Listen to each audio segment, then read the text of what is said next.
Петя отива да спортува. Тя знае, че спорта и здравето са на първо място.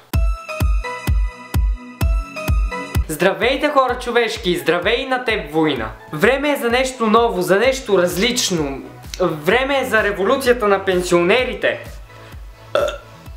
Приключение. Един косъм тук, що го видях да лети.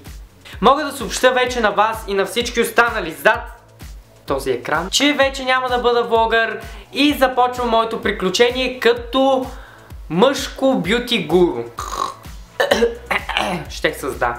Понеже ще съм бюти гуру вече, ще ви уча как най-лесно може да махнете гъбичките по краката на ногтите си, как да си режете косата по 7 различни начина и как да използвате найлонките по най-подходящия начин, по който могат да се използват. Ау, бах тяката прилическа, приличам на Елизабет Трета. Пеци е разгонена. Моля, не е винете, ако мяка постоянно в клипа. Нали, Пеци? Как ма погледна. Страх ма хвана. Разбира се, че се пазикам, продължавам както обикновенно. Пецо. Само, че този клип ще бъде малко по-различен от останалите до момента. Както знаете, ние сме само едни пионки на съдбата. Много мъдро беше това, Воне, усещам. Дълбоко. Това сигурно от много време. магнитните бури ма заболя пръст. Преди една-две седмици, горе-долу там някъде беше, по това време на месеца, с един китайски сайт на име CN Direct се свързаха с мен. И ми предложиха да ми изпратят няколко неща от този сайт, които аз избера, за да направя клип за тях. Аз приех, съгласих се и сега ще видите какво съм си избрал от този сайт. Ще кажа моето мнение, дали ми харесва, дали не ми харесва, какво не ми харесва, защо не ми харесва, топи къде е, кога ще се ре, Пеци пикали с нощи и такива неща, много интересни обаче. Не можеш така леко да възпреш.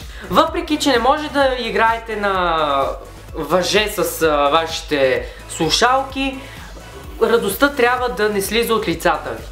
Та да се върна темата, защото се замотах в приказки, клипът ще стане 2 часа пак. Сайта ще бъде долу в описанието, разгледайте го и дрехите, които са там, са на доста приемлива цена и са така, на мен поне ми харесаха. Има по-малко разнообразие от мъжки дрехи, повечето са женски, детски, има и аксесуари, има и техники, там най-различни неща. Влезте, разгледайте. Така, за да не ме питате след това, поръчването става чрез, може чрез Union Bank, там кредит ли, какви са, какво Union Bank ли беше? Като дойдат на място може да платите, може да платите с карта. Union, автобусна фирма. Union, автобусна фирма. Мъни кредите.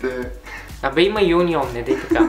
Доставката варира от това колко дрехи си изберете, т.е. е на килограм. Надявам се да ме разбрахте и нека да преминаваме към клипа. Първото нещо, което се поръчах от сайта е ето тази тениска отзад. Доста ми харесва. Материята е така мека, памучна на допир. Също ми харесва това, че ръкавите не са дълги, а са късички и не стигат до лаката и до китката на ръката. Има я в няколко цвята, мисля, че бял, сив, нещо подобно, може и да ви лъжа, разбира се, че може да ви лъжа. Само трябва да ви кажа, че азиатския размер е 2 пъти по-малък от нашия размер, така, оле, чупих химика. Не поръчвайте така на око, защото някои от нещата, които поръчах, не ми стават. Тениската е много приятна на допир, както казах. За тези, които имат чувствителна кожа, не знам как ще им се отрази. Разбира се, може с нея да станете пират, да приключенствате. И също така с нея може да носите шишета под мишницата си. Ето това е следващото нещо, което си поръчах от сайта. Този панталон. Помислих, че е от дънкова материя, но се оказа от меката материя, панталоновата. Тук виждате, че може да се къси също. Да става шукарикнете. Да става шукар. Материята е много тънка и през лятото може да си правите проветрение на на краката. Помислих, че няма да ми стане този панталон, но се оказа, че ми става. Леко ми е малко по-дълъг или не ми е, но просто аз обичам края на панталона да ми е над капачката, а не под ней. Този панталон е много удобен за разтриване на котки. Не с него да разтривате котки, а просто докато го носите, имате насладата да разтривате най-различни пухкави същества. Също така е много удобен за танцуване на ориенталски танци. Не ви стяга, лек е и се чувствате освободени.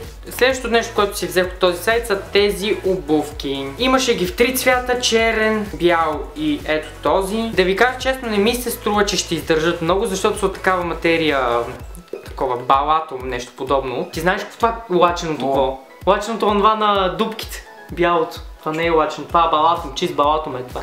Мислех, че ще паснат като цветове с панталона, който видяхте преди малко, но ви това е по-светло и не върви чак толкова, но с дънки мисля, че ще е добре. Обувките може да ги използвате както за разходка, така и за танцуване на казачок. В общем, здравствуй, милый казачок.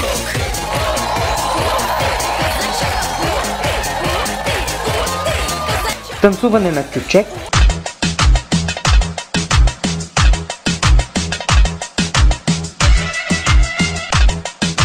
Танцуване на ръченица.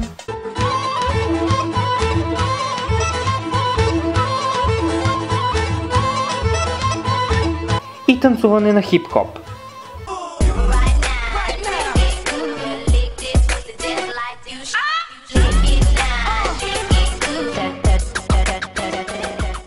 Оп!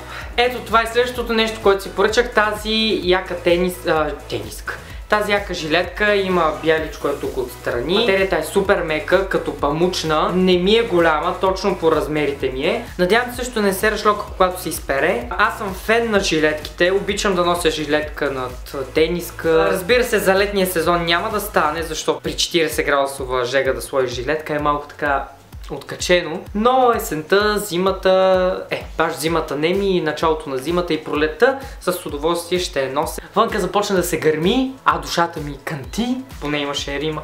Тази жилетка може да използвате докато вашия телефон се зарежда, да го държите. Също така докато пиете вода или гледате навън през прозореца. Много е удобно. Ето това е следващата дреха, която си поръчах. Това е жилетка, която много ми хареса, обаче не ми става. Носа ма сърби. Малко по-голема ми е в ръкавите, седи ми като туника и много гадно.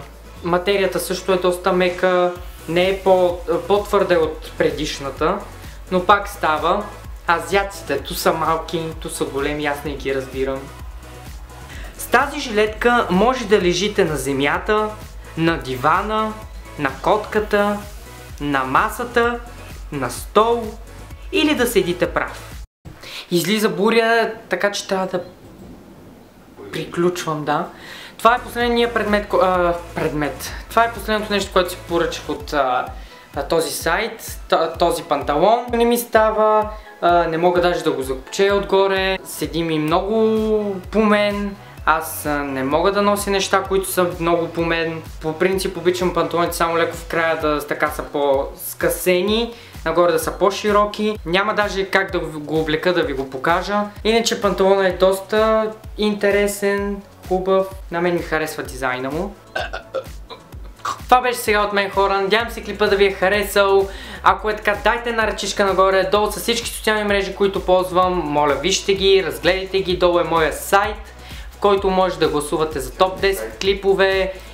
Има там, може да давате идеи за теми, разгледайте го. Сайт, от който ми изпратиха тези дрехи, също ще бъде долу в описанието. Всички продукти, които ви показах, също ще бъдат долу в описанието.